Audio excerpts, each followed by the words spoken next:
Welcome to Arsenal Kids Podcast.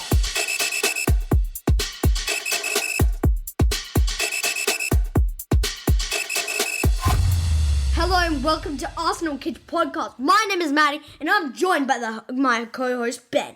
And it is great to have you join us for this episode. Yes, hello listeners and welcome to episode number 123. Thanks, and Ben, it is good to be back after we had a holiday in Japan.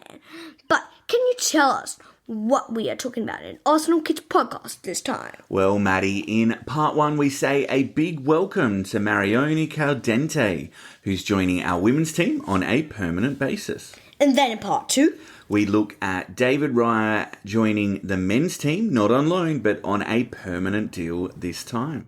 let's also see how some of the men team players are going so they can play for their international team. Yes, let's do that. But a reminder to you to help us to grow our Arsenal Kids community, and you can do that through liking, reviewing and sharing our podcast with others or by following us on social media. We would love for you to join us on this adventure together. We would indeed. And Maddie, let's go straight to the signing of Mariona Caldentey, who after 10 years at FC Barcelona, where she has won 25 titles, she has joined our women's team on a permanent deal. And she will be wearing the number 8 jersey at the club. She will. Born in Mallorca, Spain on the 19th of March 1996, Mariona worked up through the youth ranks at Collerense, making her senior debut there in 2011. The forward then moved to Barcelona in 2014, making her debut at the age of 18 and had developed into an integral part of the first team under successive coaches. Now, 28 years of age, she departed from Barcelona. She does, and she does so having won 6 Liga F titles, 3 UEFA Women's Champions Leagues, 6 Spanish Cups, 4 Spanish Super Cups, and 6 Catalan Cups. In total, Caldentey made 302 appearances for Barcelona in total, scoring 114 goals, which actually makes her the Catalan side's 5th all-time top scorer. And at the international level, she has scored 26 goals for Spain. And she was also part of the squad that won the 2023 FIFA Women's World Cup and the 23-24 UEFA Nations League. Mariona has said that she is so happy to be at the club and that this is the right time for a new challenge for her, and Arsenal is the perfect place for that. She thinks that what Arsenal are doing as a club is amazing, both on and off the pitch, and she loves the way we want to play as a team and thinks that there is a strong mentality building here.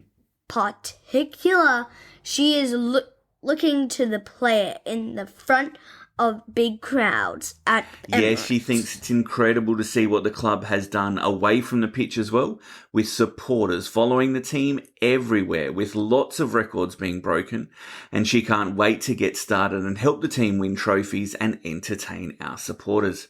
Head coach Jonas Eidevall said that Mariona is a world-class forward and we're delighted to bring her to Arsenal. She's a winner with proven experience of excelling on the biggest stage, which is exactly where Arsenal aim to be. He believes that Mariona will be a superb addition to the squad at Arsenal as we prepare for an exciting season together. The head coach mentioned that she is forward, Ben. Where do you think she is going to be to play? Well, Madi, at Barca, they played a much more fluid system than Arsenal do, and she would often operate over on the left-hand side, the left wing or the number 10 position, playing just behind the striker.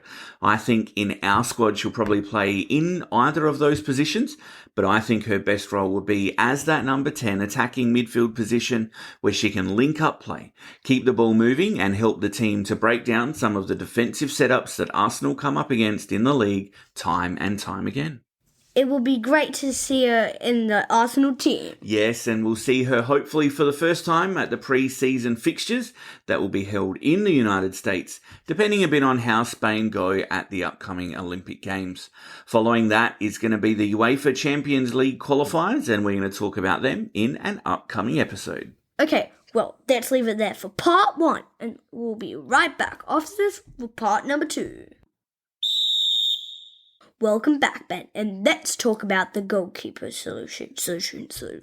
Yes, Maddie. Well, David Raya, who is 28 years of age and who has been our number one keeper, or number one choice keeper, I should say, although he isn't wearing that number on his back, he's signed a long-term contract to complete his permanent move to the Arsenal from Brentford. This is after he spent last season with us on loan. Correct, and he was an integral part of the success and history that we made last season. He made 41 appearances in all competitions for us in total last campaign, and he kept 20 clean sheets in those games.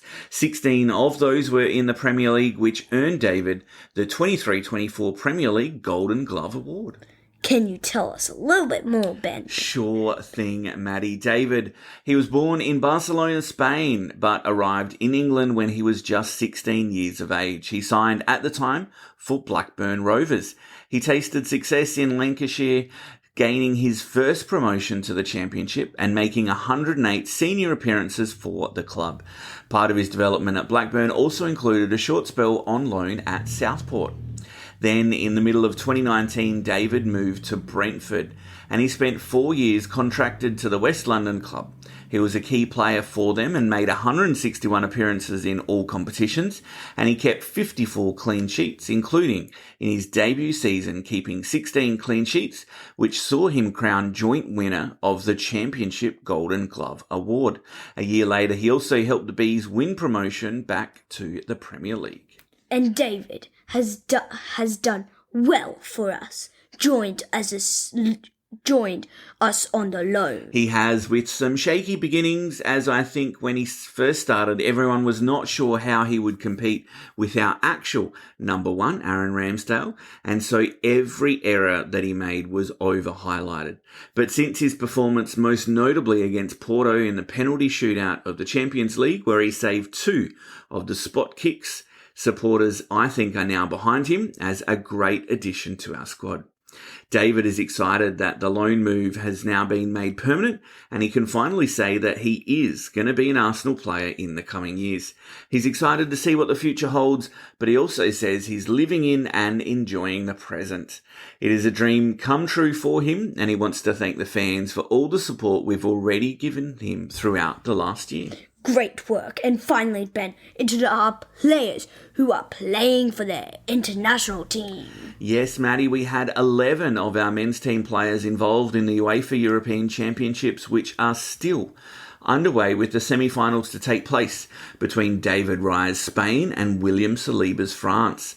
And then the Netherlands are going to be playing an England team that features Bukayo Saka, Declan Rice and Aaron Ramsdale. So, we still have 5 players at the tournament. We do, not for probably much longer, with the others having gone home early already.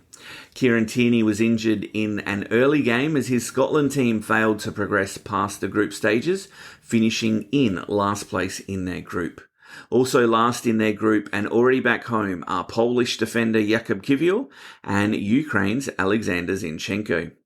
Italy's Jorginho was knocked out in the round of 16 after they lost 2-0 to Switzerland, and this was about the same time that Leandro Trossard's Belgium was knocked out by France, with Leandro remaining an unused sub on the bench for that game.